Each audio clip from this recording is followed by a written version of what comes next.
The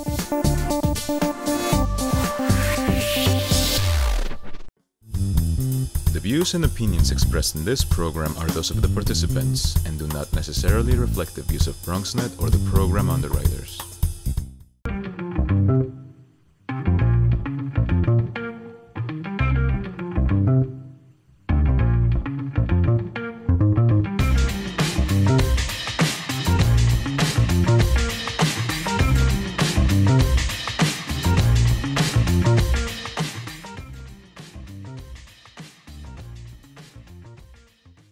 Hey there, welcome to the Bronx Buzz. This is BronxNet's program where we talk to editors and reporters and writers and filmmakers and photographers. And even this evening, we're going to talk to an app creator from the Bronx.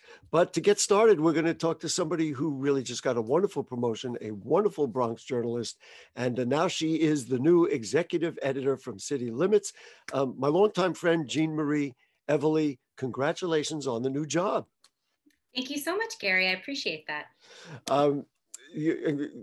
Her calmness in answering that belies her excitement about it. And I know that I'm very excited. This is really a wonderful thing. Listen, first of all, let's both do a shout out to Jarrett Murphy, who has been an incredible leader and visionary of what City Limits could be. So he's leaving. And then they went around like this and said, oh, okay, you. Tell me a little bit about the process that got you to this point. Yes, well, luckily they did make that selection. So Jarrett, who, as you said, has been at the helm of City Limits for the past 14 years.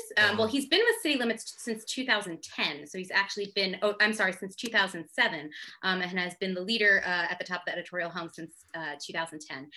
So Jarrett has obviously done a really wonderful job of steering the ship for the past decade. And yeah, he'll be departing from us. He'll still be a contributing editor for us and still sort of working with City Limits, but he's going to be moving on to a new chapter in his professional career as well. So I've been with City Limits since 2018. I originally came on to run our youth program, which is a youth journalism training program for New York City high school students. And I was doing that and also reporting half the time. And then I was deputy editor and then managing editor for the past 2 years or so. And so now, yeah, I'm really honored and excited about the new post and so grateful to have it. I love City Limits and I'm so happy to be here. Just one more word about Jarrett.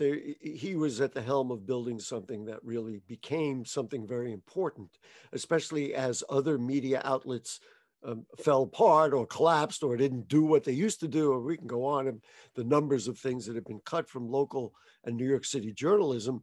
But City Limits has not only maintained its stature and position, but it's grown. So this puts a significant amount of responsibility in your hands. What do you see as the biggest challenges and things that you're going to have to really figure out how to work on? Yeah, well, I think it's always, I think we were talking about this before we went live, but, just making sure that we're really providing that local coverage and that New York City focus that I think is something that we're always so, worried about we're losing in the media in general. I mean, there's so many great local news outlets here in New York City, but probably not as many as there used to be, definitely not as many as there used to be a decade ago, 2 decades ago. And so we take that job really seriously. And for me, it's really about, continuing the work that City Limits, as you said, has been doing for decades. We're actually celebrating our 45th anniversary this year. Wow. So it's a big one. So we've been around since 1976. And like you said, my editor, Jarrett, has been shepherding the site for the past decade, also including moving it from a print magazine to online only. And we want to continue doing that. We're going to be covering and are already covering the 2021 elections a lot. There's obviously a lot to cover there with all the city council races that'll be coming up over the next few months for a primary in June. Continuing our coverage of the COVID-19 crisis, continuing our coverage of the housing and development beats. And we're also hoping to be ramping up our climate coverage as well. So. Well, among the many things that pleases me about this is that you did some of your quote unquote training here in the Bronx at the Norwood News. Talk to me just about that. And also you covered transportation and the MTA for City Limits. Talk to me about how that was a good conditioner for what you're doing now? What do you? Oh yeah. And in a way, it's kind of a you know, a little roadmap for young journalists who say, "Gee, you know, how can I get a job like that?" So let's talk a little bit about that. Oh, well, thank you. Yeah, so I got my start reporting in the Bronx, like you said. My first job out of journalism school in like 2009 was for the Norwood News, which at the time was called, it was actually more than one paper, if you remember. We had some other like monthly and every other week neighborhood newspapers. So I was technically reporting in the beginning for a small paper that no longer is around, but was run by the same team as the Norwood News, called the Tremont Tribune. So I was covering the Tremont area. I remember that. Yes. Mm-hmm. So I was the sole reporter. it was they had a vision of doing community newspapers because of their frankly Jordan Moss's vision of what community newspapers could be. So they created ones in different neighborhoods. Didn't last, but that's what you did. Wow, that's that was my original. We had the Mount Hope Monitor at the time, the Tremont Tribune. They were free papers, so I got my start there, really doing everything, covering community board meetings. I would help like deliver the papers to sites. I also worked in between my semesters in J School for Buddy Stein's other newspapers in the South Bronx, so for the Hunts Point Express and the Mott Haven Herald. So I got a really good, before I even joined the Norwood News, primer in covering a lot of Bronx neighborhoods, which I loved so much. I loved my time reporting in the Bronx. What you have just said in a way is music to my ears. Many young people ask me, "Gee, what can I do? How can I get involved?" But listen, if you listen to all the things that Jeanmarie did, I'm going to say it for her. Not well paid, not very glamorous, all those kinds of things. But if you do those things, then you can get to and if you can do those things, you can get a good job. And it's a great way to learn your reporting chops. There's nothing like covering local news and neighborhood news that'll teach you how to report, how to cultivate sources, how to talk to people better than a local news job, I think. We're giving like, reporting 101 here. My thing would be, number one, you got to care. And number two, you got to care about doing the right job so that you're really telling a story. A lot of times when you work for a place, and it's not only a newspaper or a TV station or whatever it is, you see things and you say, "Gee, this could be done differently or better," or "Here's a new idea." Do you have that kind of vision, or are you pretty much so happy to just get the thing out every day with new stuff? I think a little bit of both, but we're definitely looking to do, I'm really excited about the team that we've got. As you've mentioned, City Limits has, we're still a small operation relatively compared to a lot of bigger newsrooms, but we are I think right now we're at the largest staff that we've had. So we have great reporters on our team and really excited to continue working with them and to really continue to get more eyes on their work. And we're hoping to do some interesting investigations and some cool group projects in the next year too. So that's something I'm definitely working on. Do you have stories in your mind or things that you will do, or are you really going to get used to saying, "Well, this is nice, I'll give it to so-and-so"? I'm trying to jump in and do some reporting where I can. Whether that will be a formal beat, haven't really carved that out yet. I've been doing some kind of just like COVID-19 related stories here and there, but mostly assigning and editing. Yeah, I think for the large part. But we'll definitely be doing, I think, a lot of bigger collaborative stories as a team is something that we're hoping to do. So getting, the different beats. Everyone kind of covers their own beat here at City Limits, but I think that there's a lot of potential for more overlap and sort of group reported projects. So we've been talking about that. The interrelatedness of not only the stories, but of the way the city works. It's like you talk about transit, but you don't realize you got to talk about jobs in the same thing, or you've got to talk about poverty because who is taking, doesn't have the car, that kind of thing. And if you can get that interrelatedness, I mean, you may not think it's that innovative, but I think it's a tremendous idea. Yeah, nothing in New York City happens in a silo, so absolutely.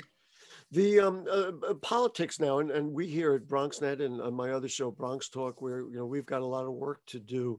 This is going to be a very interesting time of transition for New York City. Any thoughts on that? Any thoughts on covering it? I mean, I know we find the challenge of, there could be 40 candidates in June who are running for the city council throughout the Bronx. that's a lot to, and you've got the whole city, for goodness sakes. Yeah, definitely. There's definitely a lot of races, which makes it an exciting time, right? But it can definitely feel a little hard to keep track of. So far, we've had, and Jarrett Murphy, as you mentioned, so my editor and my predecessor as the executive editor, we're lucky enough to have him for on full-time staff for the next handful of months, and he's going to be covering some of the big sort of top ballot races. So the mayor's race, the public advocate's office, the Manhattan DA's race. I'm sorry, yes, the comptroller office. No, not the public advocate. Sorry about that. The Manhattan DA's race, which has been very competitive as well. But we're also planning, and we're sorting that out now, ways to cover the city council races, which obviously are incredibly important. And then that will lead up to a discussion of who's going to be the speaker of the city council, which is interesting. Of course, Rafael Salamanca's name has been put out there.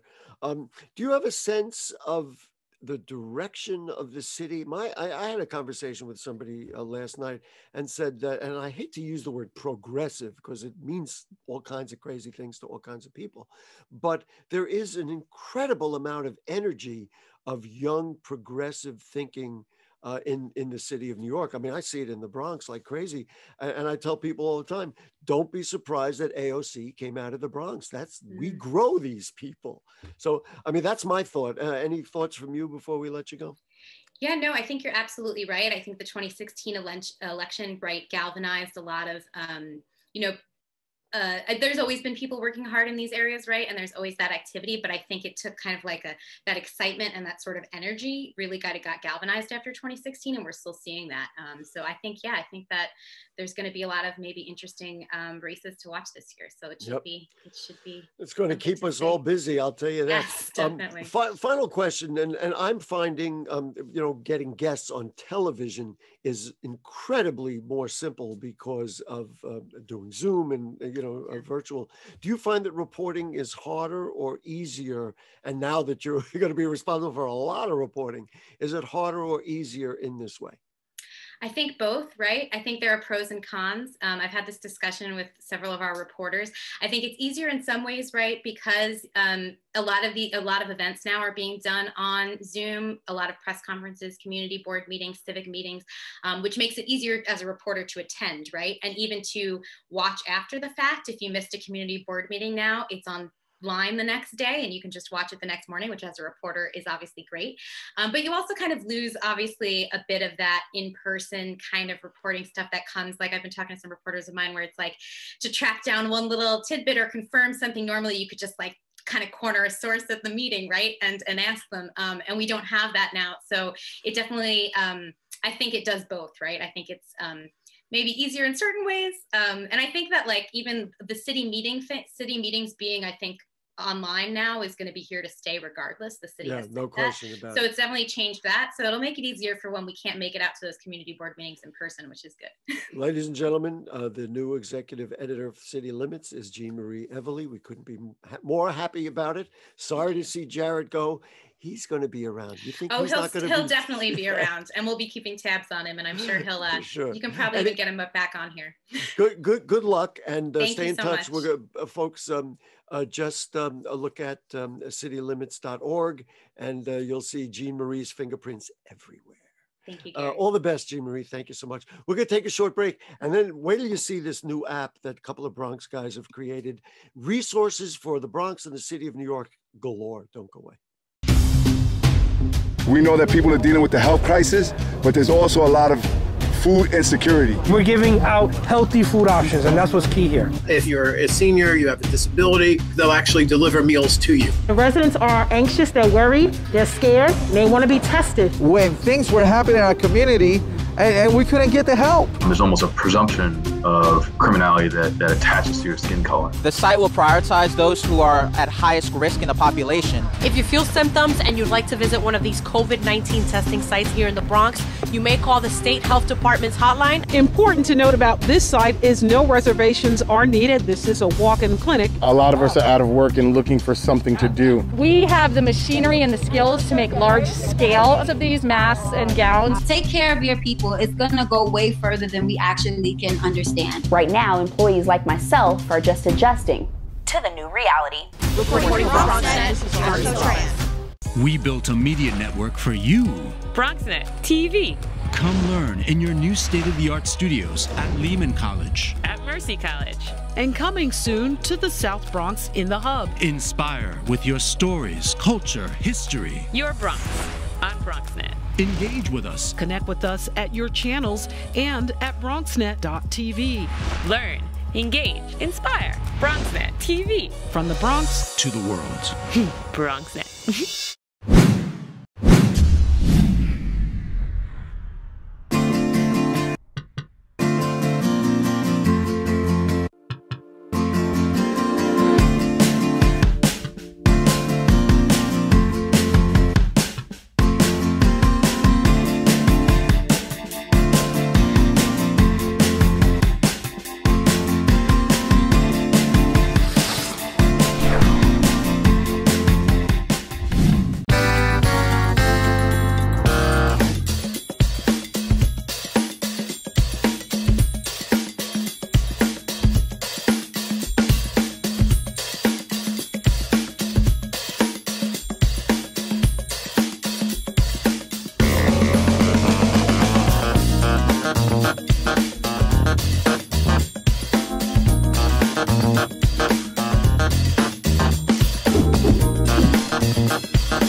Okay, back with you on the Bronx Buzz. I am very excited about this segment.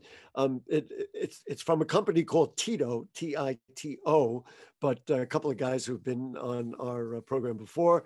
My buddy Victor Chu, nice to have you with us, Victor. Yeah, Victor. There you go. How are you? And Chris Grant is with us. Also, Chris, nice to have you with us. Pleasure to be here. Pleasure to be here.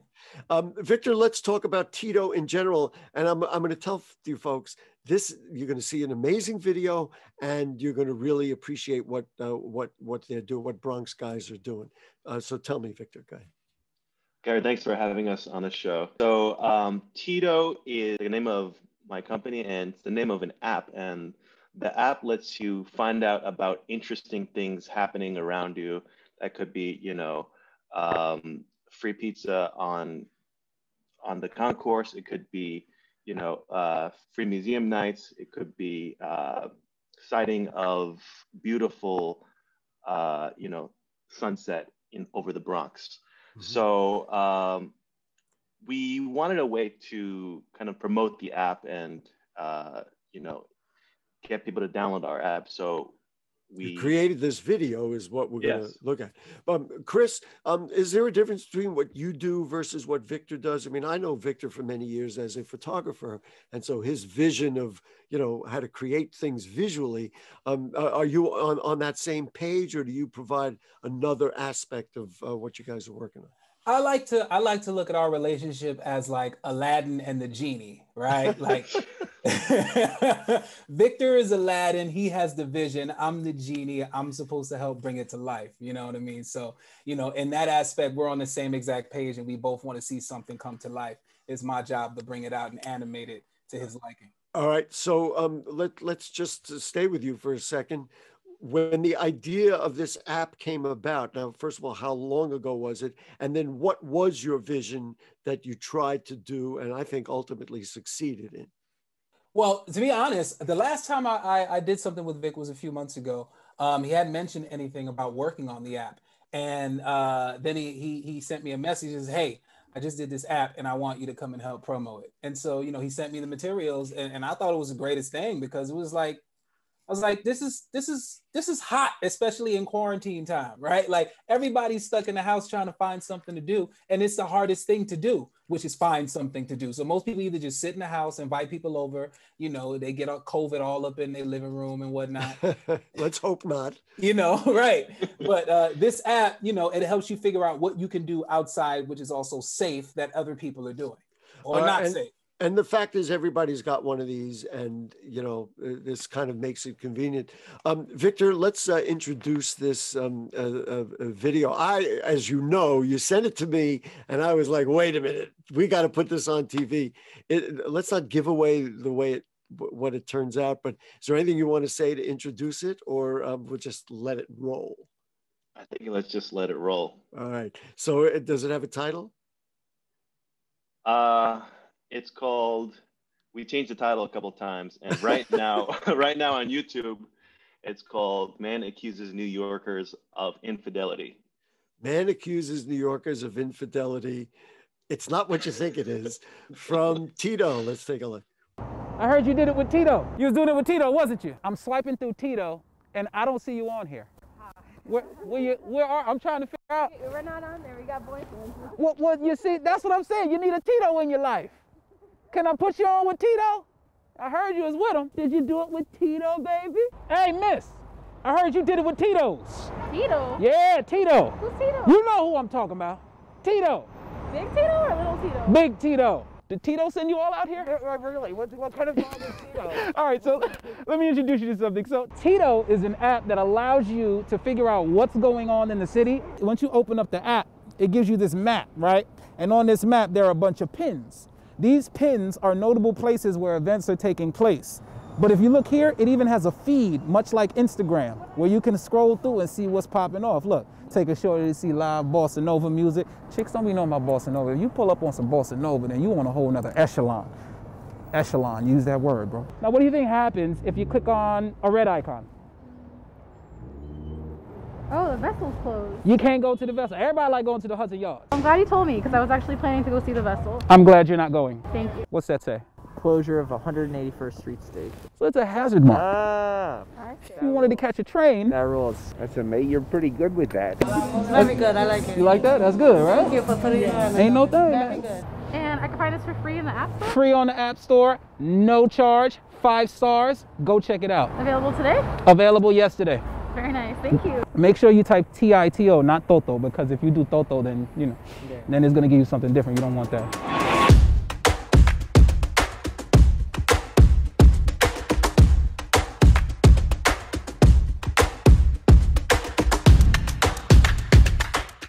Well, there you go. What is Tito? Now we know a lot more about it. So a lot of people say, well, you know, maybe I'll create an app. Victor, what's the challenge to doing this? When I think about what you're doing, you've got to take in like a lot of information, right? Right. Like a lot of people have ideas, you know, they have different app ideas. We actually had a lot of ideas. Me and my co-founder Platone, we were discussing ideas for, you know, over 2 years. And, you know, once you start actually, you know, writing it down and making a business plan and doing all that marketing plan, I think probably the most difficult part was actually building it. You know, we had a developer in South America, and just kind of translating our vision into like a kind of almost like a physical product was a lot of challenge. And there was, you know, things would break here, we fix it, and something else would break over there, we have to fix it. And so it was just... I just want to get back to the information thing. There's just a lot of information. How do you get that? Like, does it just come in? Do you seek it out? Do you sit there all day saying, what's going on? What's going on? What's going on? Do you tap into websites, or is this a company secret and you're not allowed to say? No, I can tell you the secret. We could be transparent. You know, we have a director of product who works with, you know, different partners, not really partners, but works. He scours the internet for different events, different interesting things to do. So yeah, it's a pretty like time-consuming process as well. Wow. Let's talk to the genie and find out what was the vision that that Victor asked you to create, and then what was your challenge in creating that vision? So our intent was to, you know, go with some good old-fashioned clickbait. You know what I mean? that's what that video is. Yeah, for sure. Know?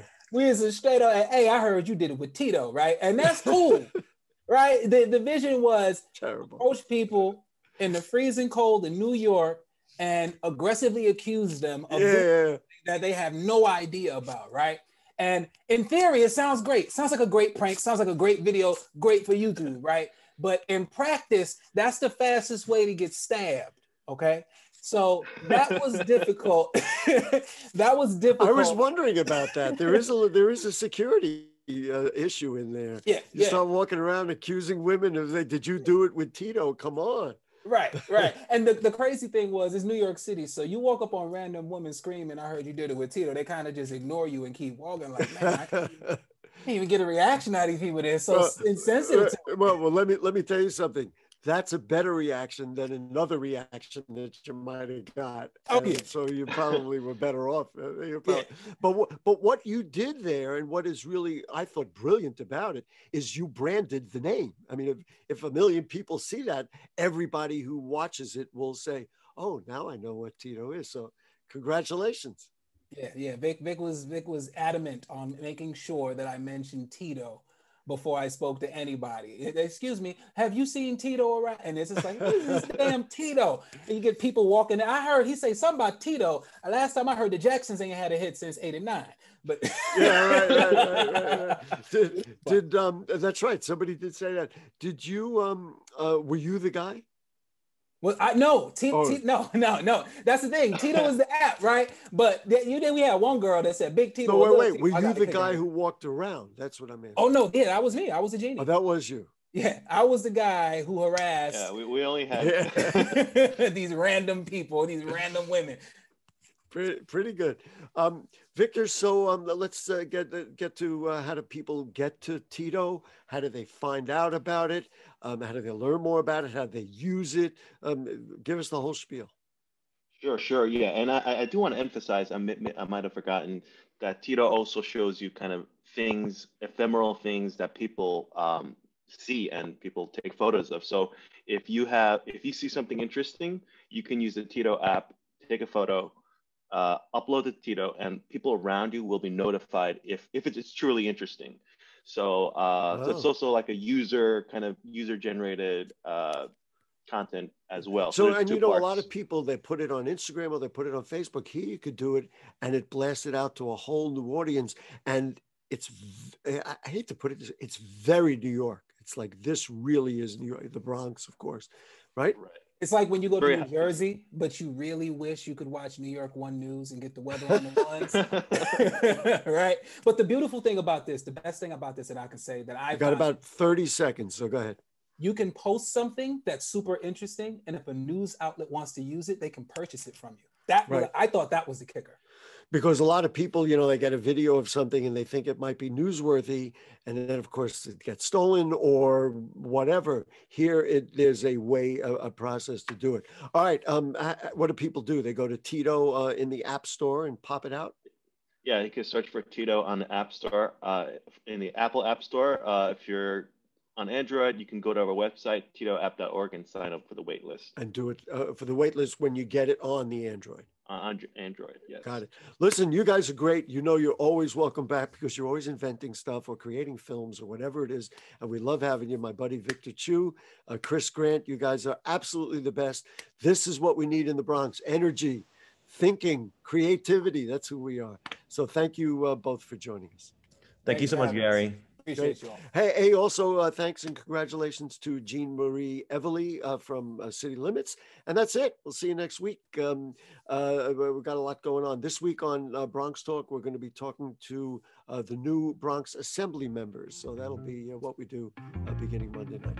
See ya. Good night.